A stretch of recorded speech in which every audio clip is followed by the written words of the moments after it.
Assalamualaikum warahmatullahi wabarakatuh. My name is Sana. I am studying grade 5 in Iqra Kids International School. Today I am talking about 7 supreme miracles in Islam.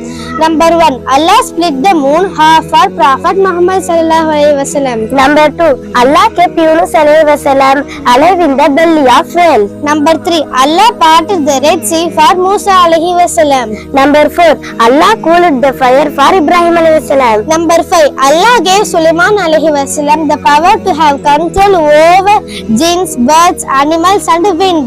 Number 6. Allah gave Maryam alayhi wasallam a son even without having a husband. Number 7. Don't you think it was all miraculous?